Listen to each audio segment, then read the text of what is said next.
and it goes down smooth. Hey!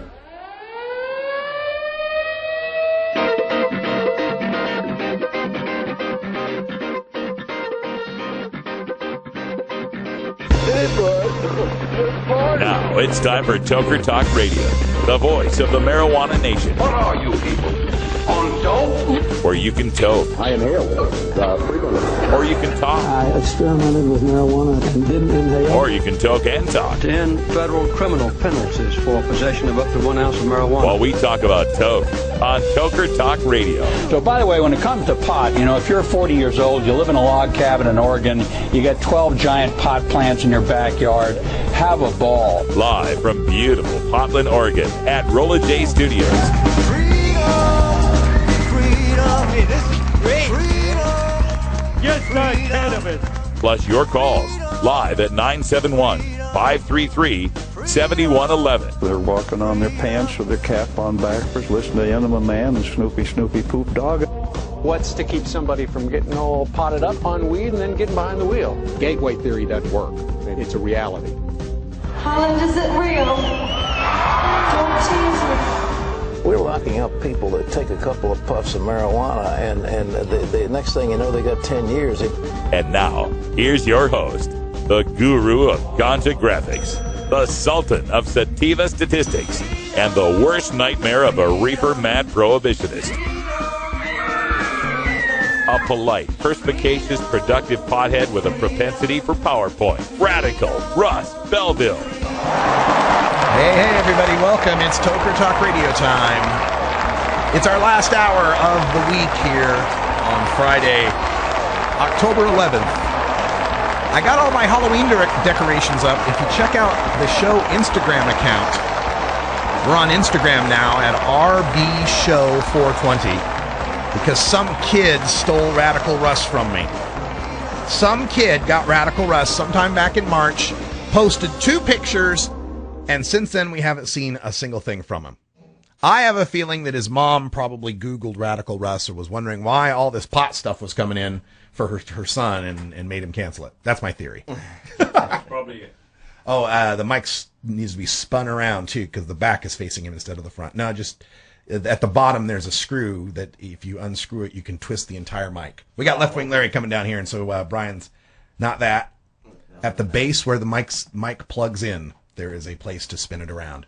But welcome back to Toker Talk Radio. We got Stoney and Snap in here as well, joining us from the ATL. And it's Fire It Up Friday, so I hope you're having a chance to fire it up. Coming up later on the show, in our next segment, the Joker to my Batman, Kevin Sabet, was in Iowa and spoke today. And there was a story on it where it discusses what he was talking about. We're going to take a chance to highlight the major points, and then we will debunk them for you right here in our next segment.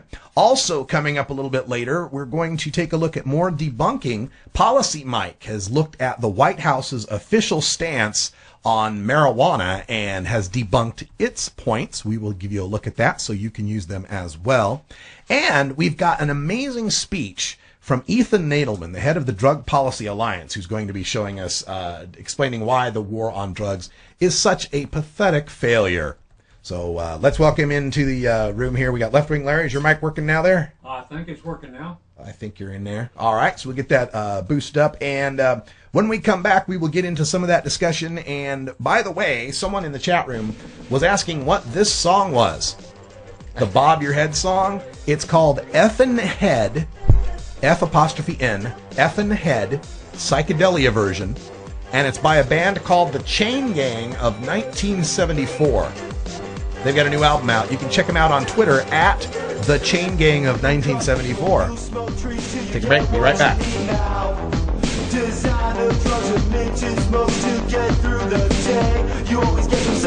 We'll be right back after these messages from our 420 friendly sponsors.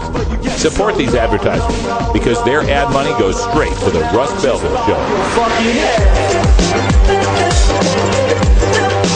You're tuned into the Russ Belville Show, the voice of the marijuana nation.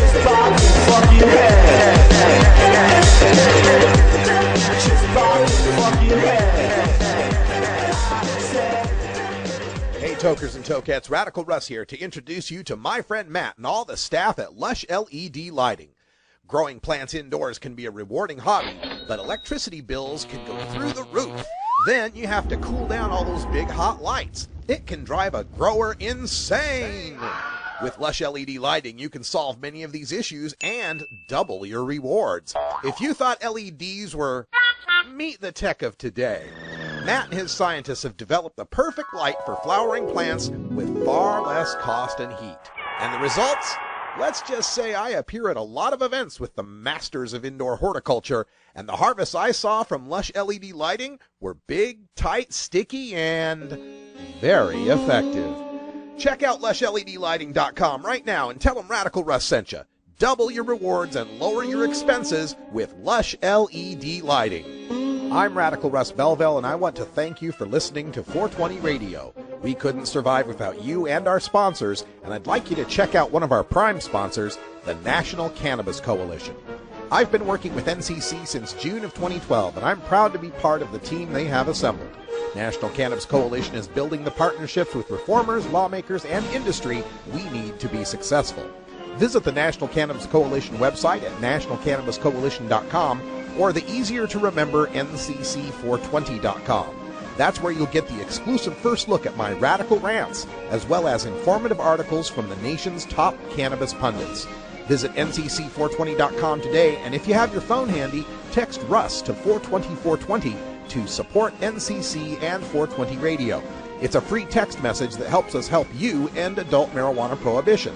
Learn more at ncc420.com, and thanks for supporting independent marijuana legalization public radio.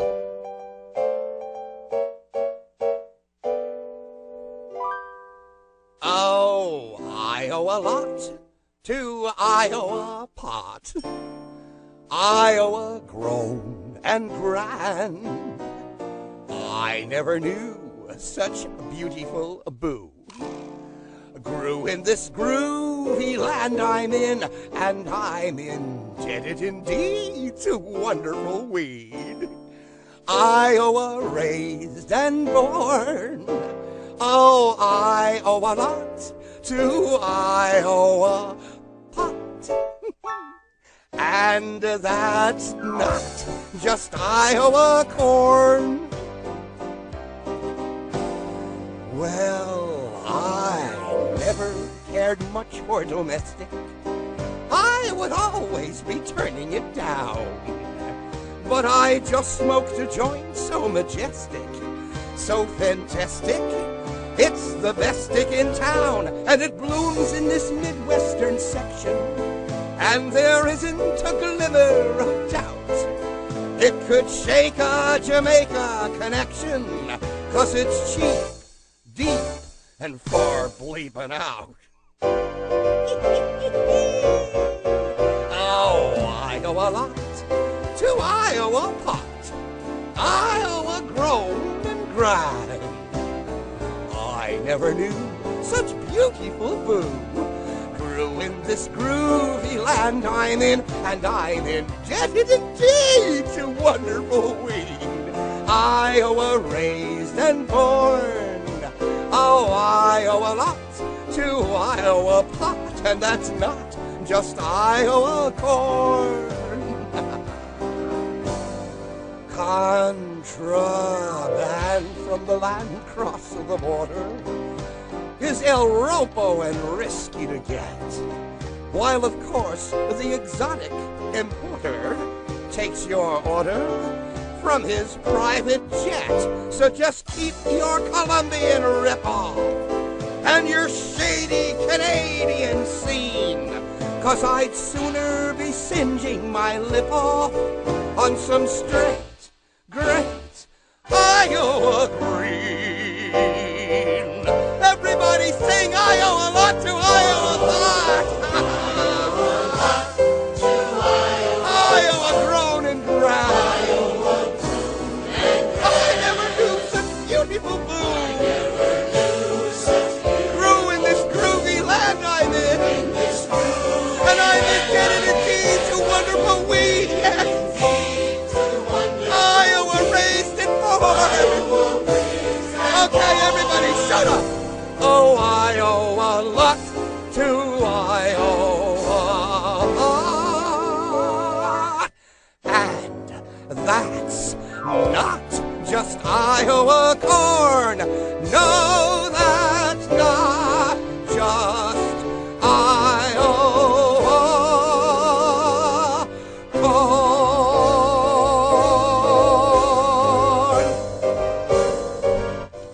Yay. Iowa lot to Iowa pot. That goes out to our good friend Lively Lieber, who's listening in the state of Iowa right now. And before I get to the little mini rant, do you know who did that song, Left Wing Larry? That voice sound familiar at all? Yeah, it does, but I'm not absolutely sure. Let's see if this voice sounds familiar to you. Remember when you ran away and I got on my knees and begged you not to leave because I go berserk? Well, you left me anyhow, and then the days got worse and worse, and now you see I've gone completely out of my mind. And they're coming to take me away, ha-ha, they're coming to take me away, ho-ho, hee-hee, ha-ha, to the funny Yes, part. that is Well, Napoleon the 14th doing They're Coming to Take Me Away, ha-ha. He's the one that did that last song, Iowa lot to Iowa pot. Oh, really? Same guy, yeah. I mean, okay. Who knew, right? But there you go, Napoleon the 14th, XIV, for 14 there, with Iowa lot to Iowa pot. And that brings me to my subject for the day, which is the Joker to my Batman, Kevin Sabet.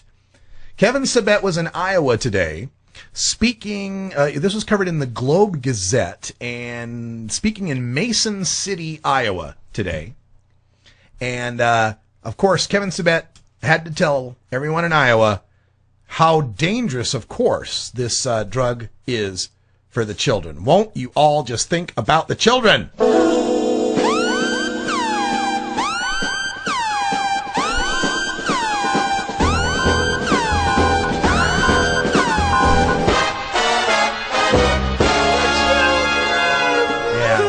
I'll have to worry about the children. All right, so Kevin Sabet, former senior advisor with the Office of National Drug Control Policy, or as they call it in the Globe Gazette, the National Office of Drug Control Policy.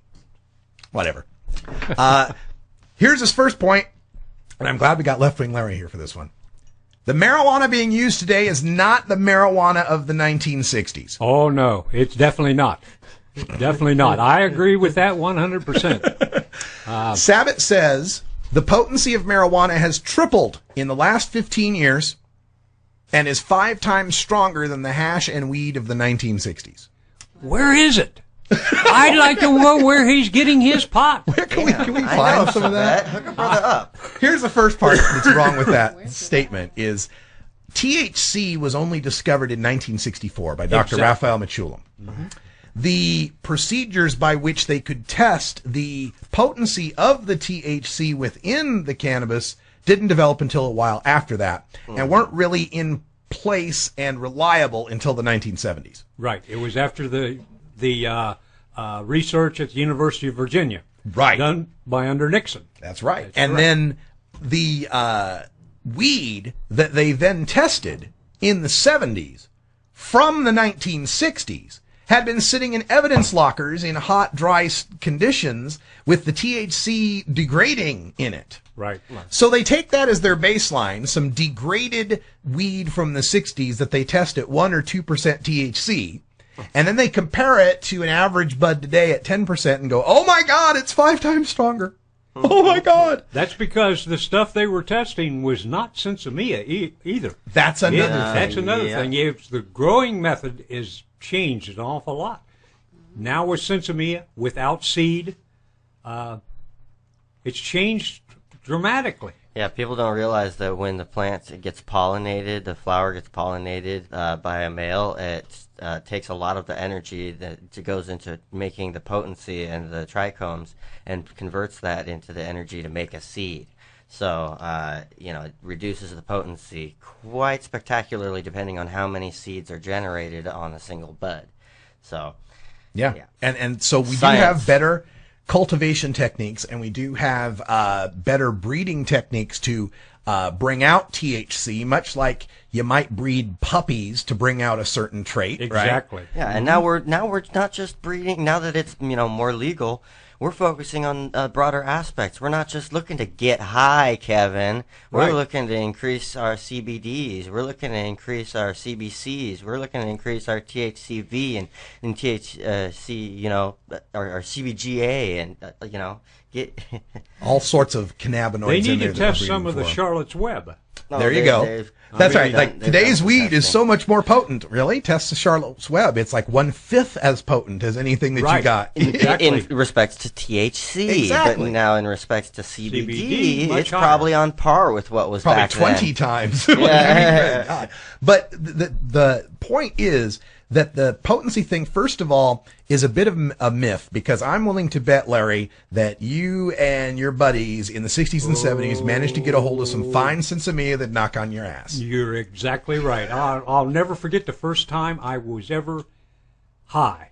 I probably smoked at least a half a dozen times before I ever got high. High grade, Yeah. And then I got a hold of some, and I was driving home, and I thought my car was going to turn over just going under a little underpass. I mean, it was unbelievable. Yeah. And that was in 1972. Right. This idea that new potent pot is the only potent pot that's ever existed Better grown is just ridiculous. pot, It's just a ridiculous assertion. We know we've got the people here to tell us, man. Right. Now, is pot better on average than it was back then? Sure. It's much more flavorful. It has what's it called, terpenes? Yep, and terpenes and flavonoids and all sorts of good flavonoids stuff. that we didn't have back then. We just had ditchweed. Yeah. Well, it was Colombian existed. Gold and the Panama Red was the two better strains. The terpenes were present, but they weren't bred into the strain. Like we were saying, we've bred out certain things. During the Prohibition, ever since it started, it was the same thing with the Prohibition of alcohol. They want to make a higher psychedelic or higher intoxicating effect, so that the smaller amount contains more substance. It's why they had the moonshiners. They were trying to increase the alcohol content back then. Because getting caught with alcohol was still just getting caught with alcohol. It didn't matter the potency.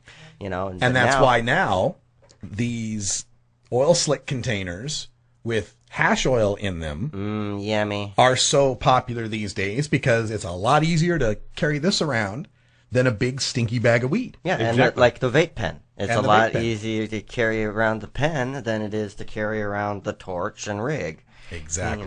So any of these can be blamed, if you want to find blame for it, on prohibition, leading us to stronger potencies and more concealable items. You have to hide it. Yeah. Who knows? If marijuana had always been allowed to be legal, perhaps, there's people that would still go for hash oils and stuff. But I think there'd be more of a flower culture, that would have developed, kind of like it has in Amsterdam. Well, in certain Right. places here, it has, kept with the flower culture. The oil culture really is in and of itself, except as for the last couple of years when they've been making it more public.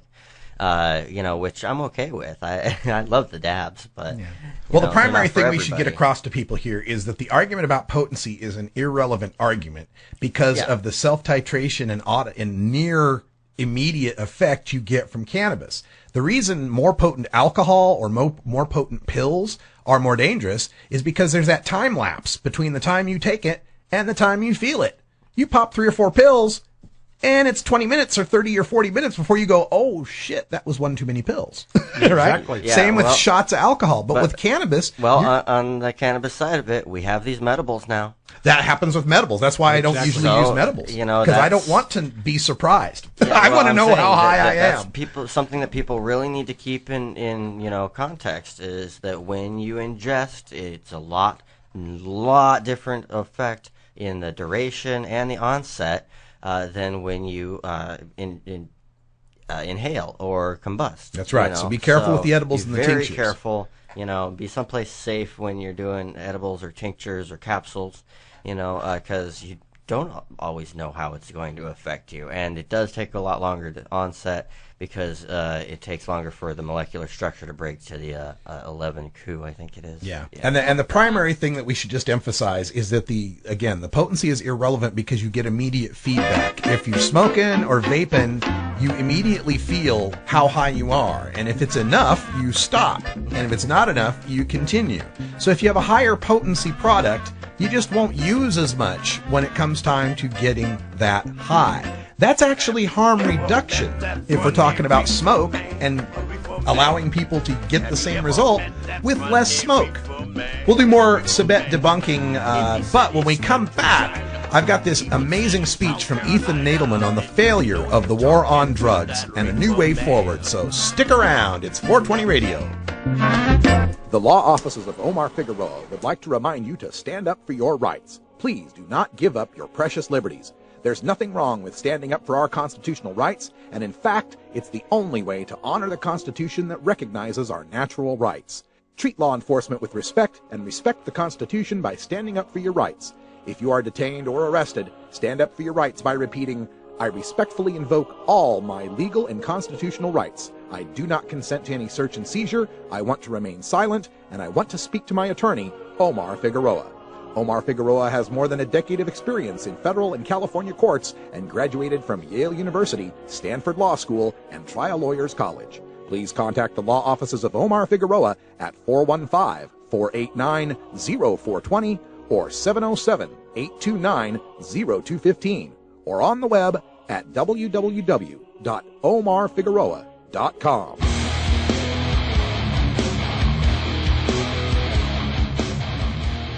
You know Herb Thrasher from the Herb Thrasher Flower Hour. Now get ready for Herb Age Designs for the proud cannabis consumer. Herb Age Designs, lifestyle gear for the 420 friendly. Herb Age Designs, home of the famous lighter leash. Herb Age Designs, get your Herb Age t-shirts and hoodies and show your pride.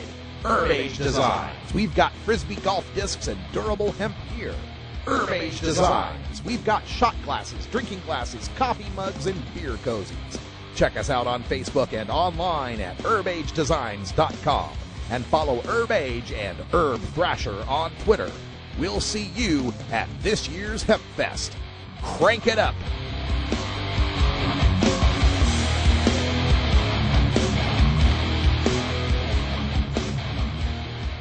420radio.org presents Drug Truth Network with Dean Becker, featuring the Century of Lies and Cultural Baggage shows. Every Monday night at 10 p.m. Pacific Time, with replays Tuesday at 11 a.m., Wednesdays at 4 a.m., and Saturdays at 6 a.m., right here.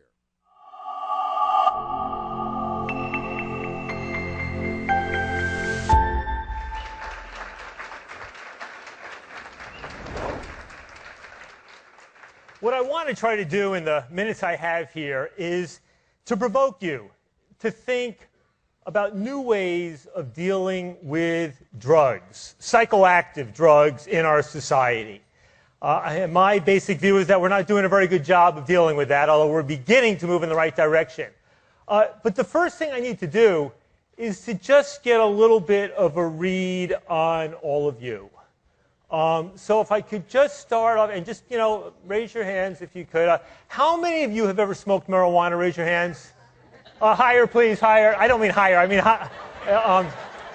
and just next question. How many of you have children who have smoked marijuana? Raise your hands, please. Okay. And because these next questions are, please, everybody, will you just close your eyes for a moment? I need to ask a few other questions for my information, not yours. Close your eyes, close your eyes, close your eyes. How many of you ever used cocaine? Raise your hands. Come on. Eyes closed, raise your hand. How many of you have ever done a hallucinogen, a psychedelic drug? Raise your hands. Okay, you can open your eyes again. Close them again. How many of you have somebody close to you who has struggled with drug addiction in a significant way? Raise your hands. And how many of you have somebody close to you who's ever spent time behind bars because of a drug charge? Raise your hands. Okay, well, I got to tell you, when I speak to black audiences, almost every hand goes up, and that's part of what I want to talk about. Now, I have to say, When people ask, why is it that people like me do what we do? And you'll sometimes hear our opponents, the drug warriors, say, well, we know why they're doing it. They're just, middle-class white guys, who want to get high.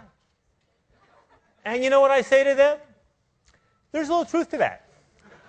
Because the fact of the matter is there are millions, there are tens of millions of people like me, and we do enjoy our marijuana. I got to admit it. I enjoy my marijuana. Marijuana's been good to me. I've been using it for on and off, never daily use it for a long time, and it's been a positive thing. And there's lots of other people who like that marijuana. Or, not just the marijuana. Maybe it's the psychedelics who have done the ayahuasca or the mushrooms of LSD and had very meaningful experiences that maybe altered their lives, vision quest type experiences. There's other people playing around with other sorts of drugs, even the drugs that we see as so dangerous, but somehow finding ways to use these things. And you know something? When we put those drugs in our body and we use them to relax or to get high or enjoy ourselves, we're not hurting anybody else.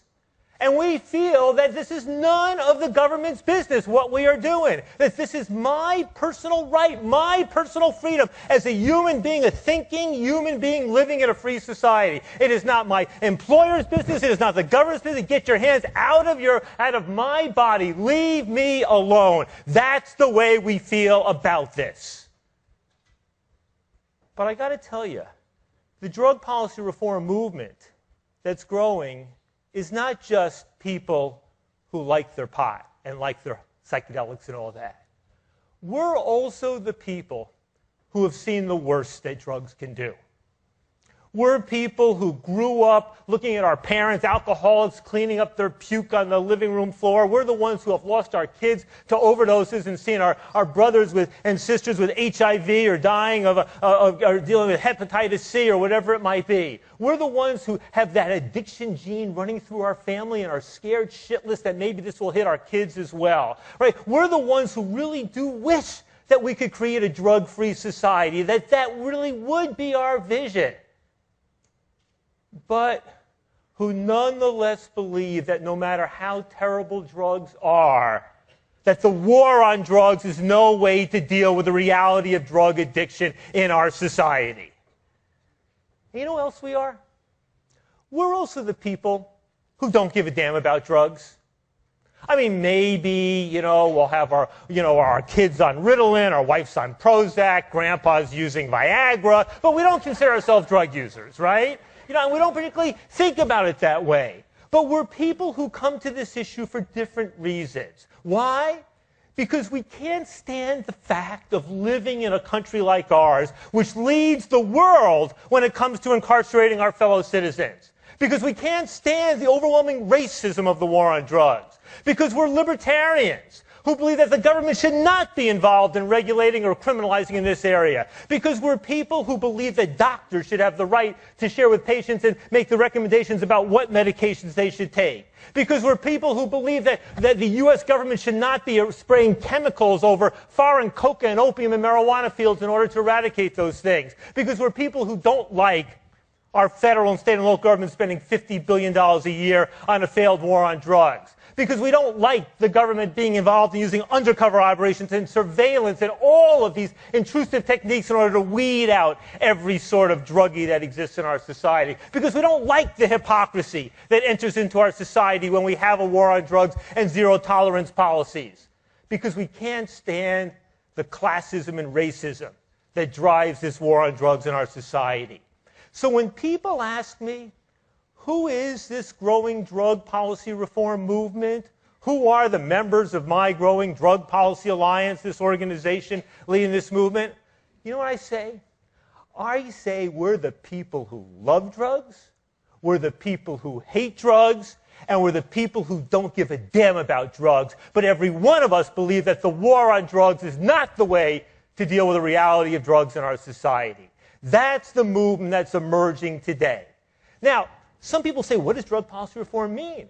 Are you talking about legalization? Legalizing all drugs, everything, heroin, cocaine, marijuana? What exactly are you talking about? Well, let me give you a construct as a way to understand this and then get specific about this. Think about the array of drug policies as stretched along a spectrum, from the most punitive to the most free market, from the Saudi Arabia, Singapore, cut off their heads, whip them, pull out their fingernails, drug test them with no cause, lock them up in prison camps, whatever it might be, all the way to the other end, the free market policy, the policy we had with cigarettes, say in the 1960s, almost no controls, almost no taxation, what have you, Milton Friedman's wet dream. That spectrum right there. Now then say, how do we move along the spectrum to find the optimal drug control policy? The optimal one for us as a society, for the country, for society, for whatever it might be. Well, what is the optimal drug control policy?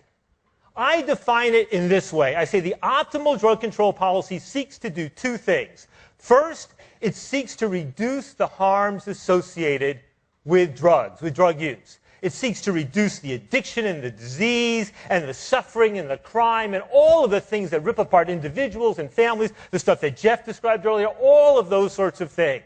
But what is the second thing that the optimal drug control policy tries to do? It tries to reduce the negative consequences of government action in this area. The optimal drug policy is the one which most effectively reduces the harms of drugs and the harms of the government's policies. Right? Where is that spectrum? Now, I would define in one long, admittedly, sentence, the objective of drug policy reform is to reduce the role of criminalization and the criminal justice system in drug control to the maximum extent consistent with protecting public safety and health. To reduce the role of criminalization and the criminal justice system in drug control to the maximum extent consistent with protecting public health and public safety. Someplace moving down this spectrum, rolling back, putting fewer people in prison, getting rid of mandatory minimum penalties, no longer locking people up simply for what they put in their body, moving down this direction. But at the same time, doing what we're increasingly doing with alcohol and cigarettes, which is more controls, taxation, regulations, time and place restrictions, public education campaigns, keeping in mind our most successful policy to reduce addictive drug use in America in the last 30 years was reducing cigarette use in America. And we've accomplished that monumental reduction, saving millions of lives without using one criminal sanction whatsoever. Now, the problem I run into, of course, is that most of our society, probably most of you, are to some extent ignorant about the realities of drugs. You think you know it. You're told to talk to your kids about it. But in fact, if you were to take the leading scientists and ask 50 basic questions about psychoactive drugs and then interview most American society, it would be the case that probably a majority of the answers would be wrong by the average American because of the myths that we have out there. You perhaps assume about methamphetamine or cocaine or heroin being so radically more dangerous or addictive than cigarettes or alcohol might turn out not to be as true as you thought it was. You might assume there must be some rational reason why these drugs are illegal, those drugs are legal. Alcohol, cigarettes, to some extent pharmaceuticals legal, those ones not. But does anybody here actually think that 100 years ago, because remember, all these drugs were essentially legal back in the late 19th century, does anybody think that some early version of the Institute of Medicine, National Academy of Science Institute of Medicine, like evaluated all the relative risks of drugs 100 years ago, and then decided, well, marijuana, cocaine, heroin, no, those, criminalize these ones, out. Nobody really thinks that, right? Why is it that some of these drugs are illegal and those are legal? The answer, in fact, is that it has very little to do with the relative risks of these drugs, and almost everything to do with who uses and who is perceived to use these drugs. That's what determines how we treat some drugs one way and other drugs another way. Right? Anybody know who were the principal drug users, opiate users in America in the 1870s? Anybody know? Not the Chinese? Middle-aged white women by the millions, in much greater numbers, taking opiates. You know, they didn't have good sanitation. They didn't have things to deal with menopause and aches and pains. They had, no aspirin, no penicillin, all of this stuff. Millions of women, middle-class women, taking opiate in liquid forms, laudanum, all these sorts of things. Oftentimes not even knowing they were addicted until there was somehow a cutoff or a shortage, any more than people know they're addicted to coffee until they all of a sudden can't get it for a day or two. Right? And you know what? Nobody thought about making it illegal back then. Why? Because nobody wanted to put grandma or auntie behind bars because they were taking that substance.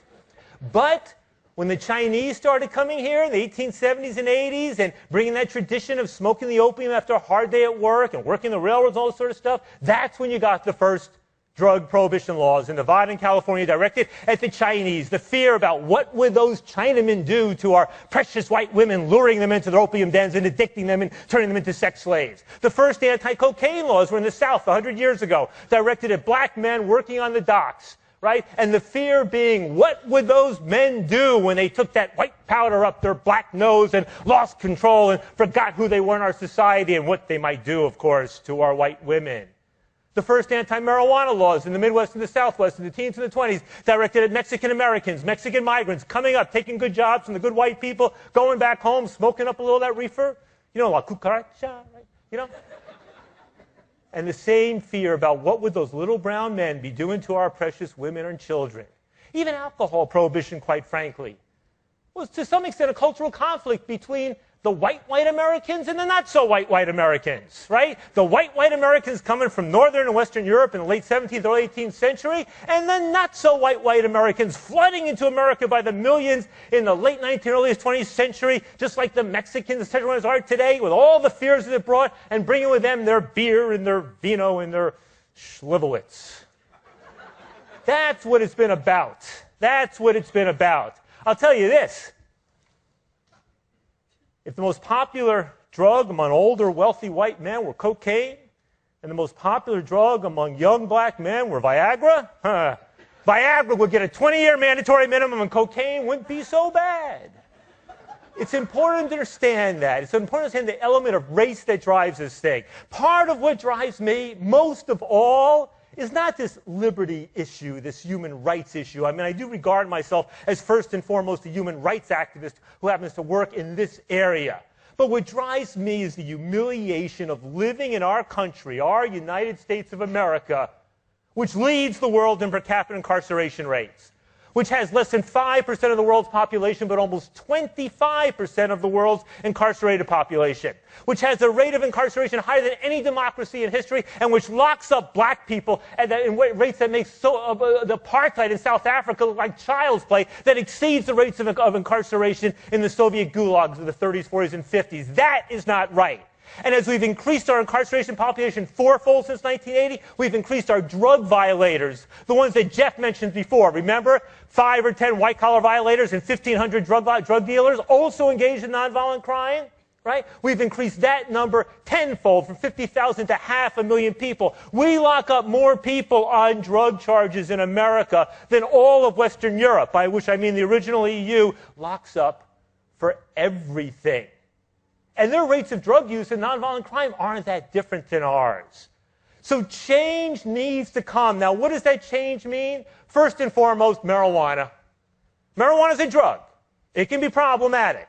Nobody wants their kids waking and baking and going to school. And if you're mentally ill or whatever, not so good. But the bottom line is we got to take it out of the criminal justice system. That's what Washington and Colorado voted to do. That's what the little country of Uruguay may do next month. And that's what you're going to see a lot more states beginning to do soon, because public opinion on the marijuana issue is changing as fast as it has been on gay marriage. Google on Gallup poll, gay marriage poll, and marijuana, and you will see the numbers line up almost exactly. It is happening. And thank you at last, President Obama, for giving these states, Washington and Colorado, a chance to try to implement their legalization initiatives. Secondly, with all the other drugs, let me tell you something. There is no reason to put somebody whose only offense is to possess and use a small amount of cocaine, heroin, a pharmaceutical drug, whatever it might be, to put them behind bars. There is no reason to take away people's freedom for that. No reason. In America, our model is, we're going to catch you. It's a crime to possess or use that drug. And maybe we'll give you 1 or 2 chances through a drug court or this or that to get clean. But if you cannot get clean, if you will not or cannot get clean, sorry, we got to lock you up. And we will keep locking you up and keep locking you up, even if you never hurt another soul simply for putting that drug in your body. But there's another approach emerging, especially in Portugal, Europe, elsewhere. And their approach is, we're not going to lock you up. Sorry. If you keep using drugs, we're not going to lock you up. We're not going to lock you up. You're really a bad guy. We will catch you for something else. And you know what? When they did that policy, they've been doing it for 12 years, what happened? Did drug use jump and increase? No. Drug use stayed roughly the same. But in fact, all the negative consequences of drug use, HIV and Hep C and overdose and addiction, arrest and crime, all went down. That's a policy that works well there, and it can work better here. And finally, because you got to ask that question, when you look what's going on in Mexico today, right? Looks like Chicago during the days of Al Capone times 50. You look what's going on in Afghanistan, where something like 30-40% of the GDP is the illegal drug business. You look in West Africa, which is becoming the new Central America, which was the old Colombia and Mexico and Bolivia, with massive black markets totaling hundreds of billions of dollars a year. What are we going to do about that? Yes, we need to crack down on organized crime and violence, corruption, all that sort of stuff. But ultimately, since I don't think we're ever going to sell cocaine, heroin, methamphetamine like alcohol or cigarettes, we're going to have to figure out ways whereby those people who are absolutely determined to get their drugs, and will do so whether they're illegal or legal, can find a way to get them from legal sources. Yes, provide education and prevention and treatment. Yes, provide services and alternatives. Yes, shift resources from incarceration and punishment to helping people both to avoid a problem with drugs and to get a drug problem behind them. But that's going to be the solutions there. I fundamentally believe that I am fighting for human rights, that I am following in this movement for drug policy reform is following in the footsteps and standing on the shoulders of other movements for individual freedom and social justice. And that drug policy reform is poised in the year 2013, where the gay rights movement was in 1990, and where the civil rights movement was in 1960, and where the women's rights movement was in the 1920s, and even where the movement to abolish slavery and the slave trade was in the late 1840s and 1850s. This is a multi-generational struggle. It is about freedom and injustice. It is about struggling against the fears and prejudices of the majority of society and understanding what science and equality and fairness need to be about. This movement will prevail. It needs to prevail in our country and around the world. That's what I've committed my life to, and I so much hope that many of you will choose to do so, at least in a small way as well. Thank you very much. And, of course, is Ethan Nadelmann, the head of the Drug Policy Alliance, and someone I consider to be a role model. I emulate him as much as I possibly can. He's an amazing public speaker, and his command and knowledge of the facts in this war on drugs is just unparalleled. So kudos, Ethan. Fantastic speech, very inspirational. And yes, this is the civil rights movement of our generation. We are poised to make change for human rights here that reverberate far beyond just the use of drugs in the society. Be right back. We'll be right back after these messages from our 420 friendly sponsors. Support these advertisers because their ad money goes straight to the Russ Belville Show. You're tuned into the Russ Belville Show, the voice of the marijuana nation.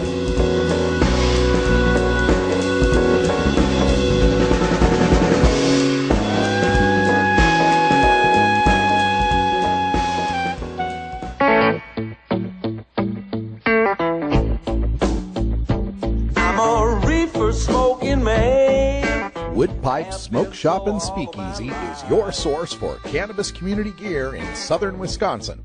Owners Brian and Tammy Wood are located in Kendall, just outside of Madison, and they've got everything for the smoking enthusiast, including a full assortment of pipes, water pipes, hookahs, bubblers, one-hitters, and so much more.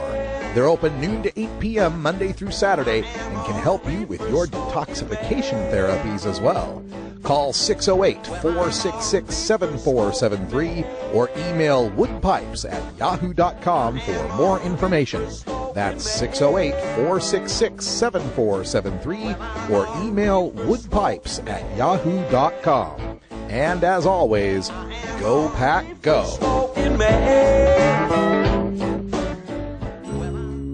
Georgia.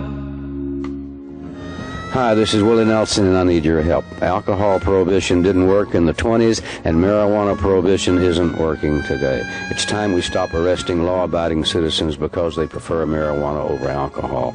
Nearly 2,000 Americans are arrested every day on marijuana charges. We're unfairly destroying the lives and careers of hundreds of thousands of people each year simply because they smoke marijuana. These are not criminals. They're average citizens like you, good neighbors who work hard, raise families, pay taxes, and contribute to their communities. We need your help to end marijuana prohibition once and for all. It's the fair thing to do. For more information, contact NORML, the National Organization for the Reform of Marijuana Laws. Call toll-free 888-67-NORML or visit their website at norml.org.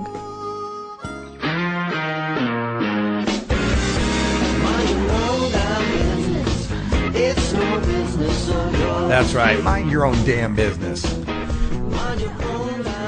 Welcome back, everybody. 45 after the hour. It's Toker Talk Radio. We're hanging out on a Friday here with Brian the Red, and we got Left Wing Larry, and we got Stoney and Snap. And it's Fired Up Friday. So fired up. Fired up, ready to go. Yes. I used to have that clip. I had that Obama clip somewhere. I'll pull that one up later. All right, fired up. Fired up. All right, ready to go. Ready to go. Like a football team in here. I hope you're all having a good time. We're dealing, of course, with a troll outbreak in our chat room. So this weekend... is he still there? Yeah. He makes all sorts of very offensive chat handle names. Yeah. Which most of them I recognize pretty quickly. There's Eucalypt. There's another one of them. Bam. Control. Ban and kick. So we're dealing with that. So this weekend, I think I will be shutting down this Ustream chat room and finding something that'll work off of our WordPress setup and integrating that into our memberships. So we will take care of that. Yeah, I ban and kick, but then he just changes IP addresses and comes back. So we will just take care of that. Hey, people in the chat room are talking about the Denver DPA conference. Ethan Nadelmann's Drug Policy Alliance will be holding a 4-day biennial conference. They do this every 2 years. I was at the one in Albuquerque in 2007. And then 2009, they had a Los Angeles conference that I missed. And then now they're doing the Denver one, 2013. And it's going to be amazing. 4 days in Denver, Colorado, America's cannabis capital. And I will bring you as much coverage of it as I can. I don't know what they'll let me film, where I can film, but we'll be interviewing people. We'll get Ethan on camera. It's just going to be an amazing event. And so looking forward to being there. Looking forward to seeing our friends and fans out there in the Denver area. So stop by, give us a ring. We'll be doing shows live from Denver all that week. It's the 23rd through the 26th, I believe, in Denver, Colorado. Now, what else? So we got that coming up in Denver. And then I wanted to get to this story on Policy Mike, which, generally just covers, Washington politics and policies and so forth. But they had this, article that I thought did a really good job on debunking what they called the 8 lies the White House is spreading about weed. 8 lies that the White House is spreading about weed. So one of the lies here, they go down these, they're basically pointing out the unintentionally hilarious fact sheet from the White House. This is out of the White House's Office of National Drug Control Policy, the Drug Czar's office, which is mostly furloughed during the shutdown. 90.9% of them. 8 people left out of an 88-person office. But the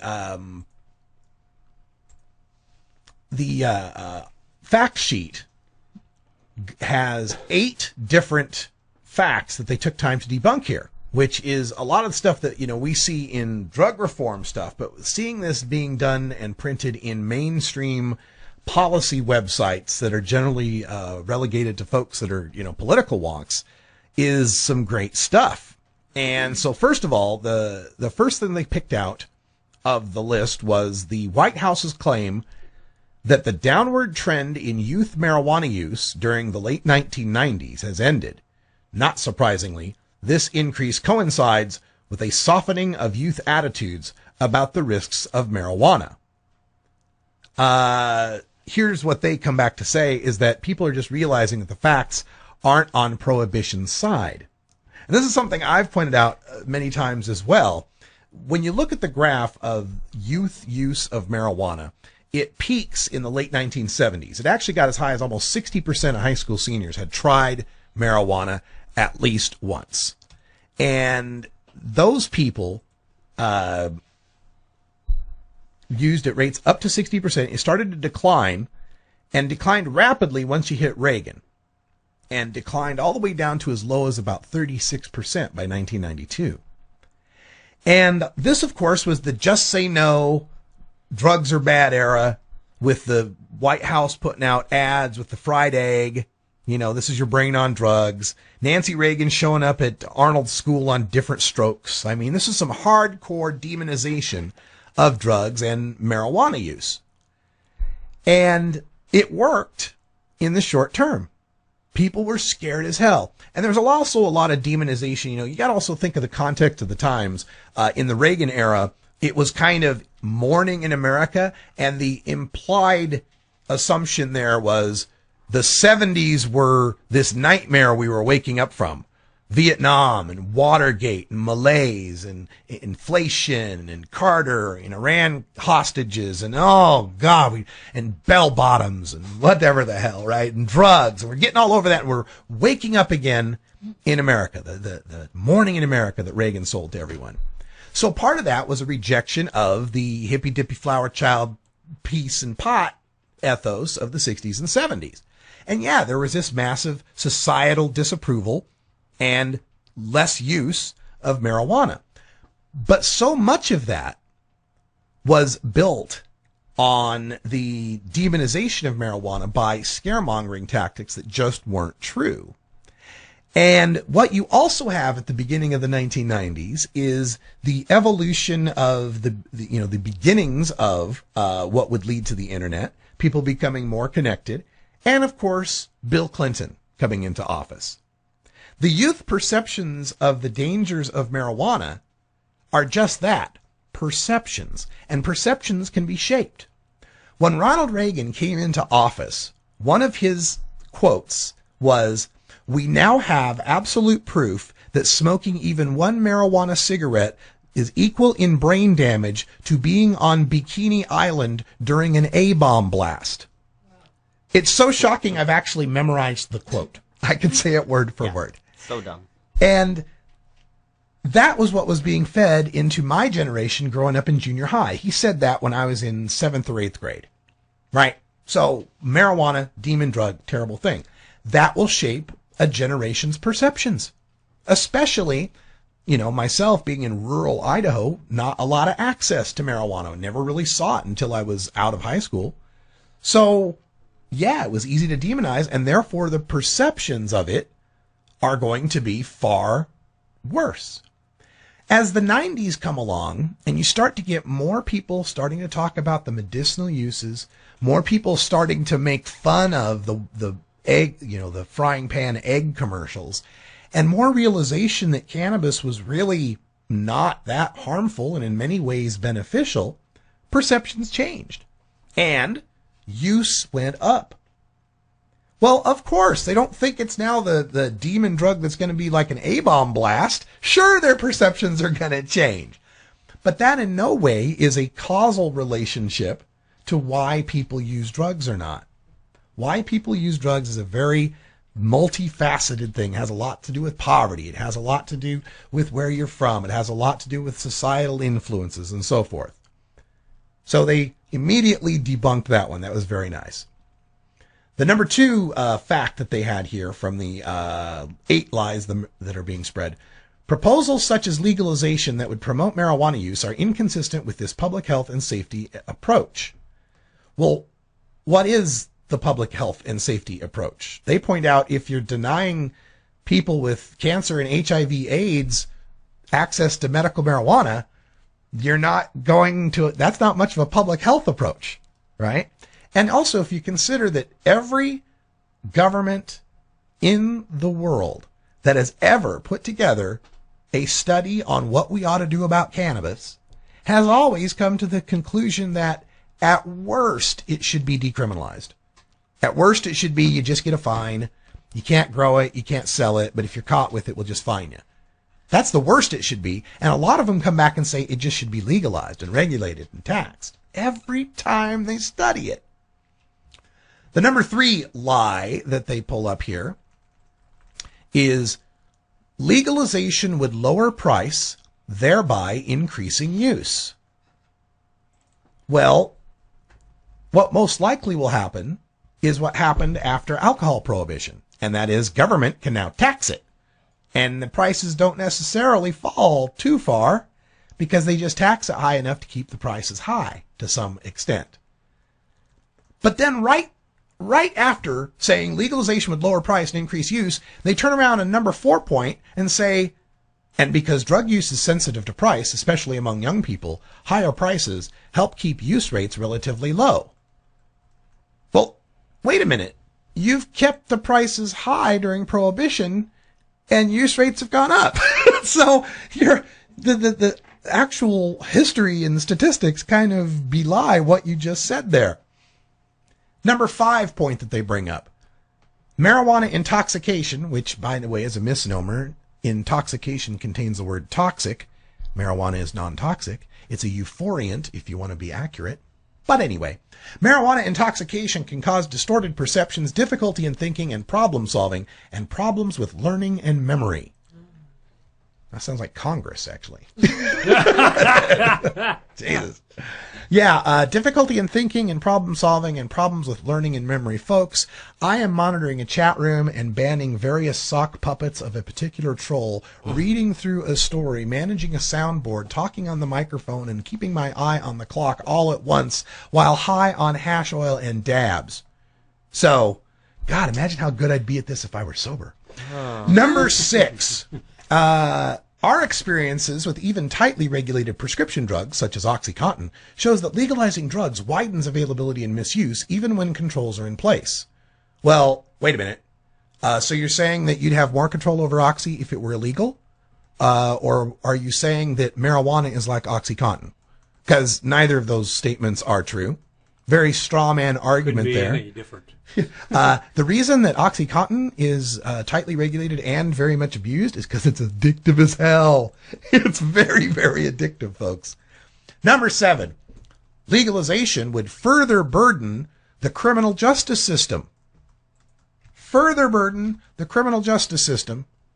Well, 60% of people who are locked up right now are in for nonviolent drug offenses. So if those are no longer crimes, how are we burdening the justice system? Are we taking people out of the justice system? You're going to put them on unemployment is what you're going to do. Oh, well, there you go. The guys that are dealing bags now got to get a job. There's a good point. And number 8, tax revenue would be offset by higher social costs. Folks, this is the Sabbat conjecture. The idea that you can't legalize marijuana because, like alcohol and tobacco, that they cost society 10 times more than the taxes they bring in. Well, number 1, they never tell you what marijuana use costs society. Number 2, if you could tell me what marijuana use costs society and tell me how much marijuana use was going up, I could tell you how high the tax would have to be. And number 3, when the Canadians studied this, they found that tobacco user costs the country $800 a year in healthcare costs. An alcohol user costs the country $165 per year in healthcare costs. And a cannabis smoker costs $20. I think we can get $20 worth of taxes out of a pot smoker every year. I think that's possible. I think that might be a daily. I think we can accomplish that. Oh, man. 2 hours goes so fast. That's all we got for this week here at Toker Talk Radio. If you'd like to catch the replays of Toker Talk Radio, they're on at 7 o'clock Pacific time or available on demand for our VIP members. Go to 420radio.org/donate to become a VIP member and get access to all sorts of posts, shows, and downloads that only VIPs can see. Also, we'll be here later tonight, 8 o'clock Pacific time, for the Herb Thrasher Flower Hour. And then at 11 p.m., myself and Ganja John will be on the Ed Foreman Show at Al's Den, Crystal Hotel, 12th and West Burnside, here in Portland, Oregon. For Stoney and Snap, Left Wing Larry, and Brian the Red, I'm Radical Russ. Until next time, take care of each other, Tokers. This is the Russ Belville Show. The Russ Belville Show is blogging and podcasting daily at radicalruss.com. You take a seed, you plant it, you grow it, you dry it,